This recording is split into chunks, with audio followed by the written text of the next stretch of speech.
Ciao Kagman. Alors bonjour, aujourd'hui là donc je suis comme tous les jours, je sors un petit peu dehors et je suis à Ho Chi Minh, Saigon. Donc je voulais faire passer un message. Il y en a beaucoup parmi vous qui disent qu'ils arrivent à parler, qu'on arrive à les comprendre parfois, mais qu'ils n'arrivent pas à comprendre quand on leur parle. Ou alors qu'ils arrivent à parler un petit peu, mais c'est très limité. Alors dans ce genre de cas, c'est très simple. Comment ça se fait que moi j'ai réussi à parler jusqu'au point de pouvoir parler couramment? C'est vraiment très simple. Il ne s'agit pas en fait de parler uniquement anglais ou uniquement vietnamien. Ou alors parfois dans des cas uniquement français ou alors uniquement vietnamien. Le truc, c'est il faut s'adapter. Donc si par exemple il y a des phrases que je ne sais pas dire, je vais les dire en anglais. Et puis dès que je vais pouvoir repiquer vers le vietnamien, et ben je fais. Tôi muốn nói là, j'aimerais bien dire que we can speak Vietnamese, even if we sometimes use English.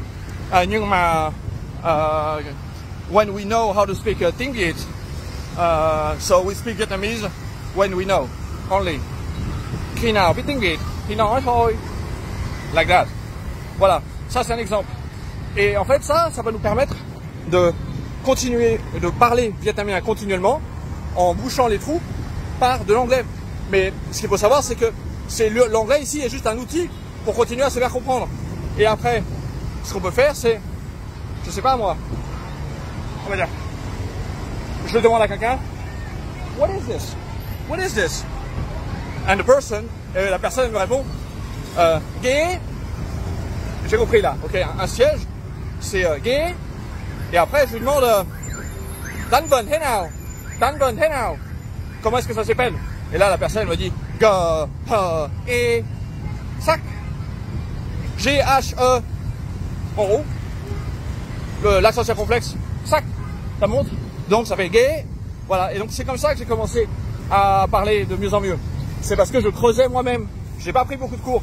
J'ai pris les cours pour avoir la base, pour avoir les réflexes. En fait, toujours les mêmes réflexes. Les mêmes réflexes qui consistaient toujours à creuser. Et à creuser, c'est-à-dire à remplacer l'anglais par du vietnamien. Voilà, parce qu'au tout début, évidemment que je parlais pas tout le temps vietnamien, j'avais une base toute petite, et dès que je savais pas, je mettais l'anglais, et je repiquais dès que je pouvais vers le vietnamien. Il faut surtout pas s'enfermer en continuant à parler anglais, parce que sinon c'est fichu. Voilà. Il faut pas prendre l'habitude de parler anglais. Il faut toujours avoir en tête vietnamien. Je suis en train de parler vietnamien, mais là je sais pas, donc il faut que j'utilise l'anglais en fait. Voilà.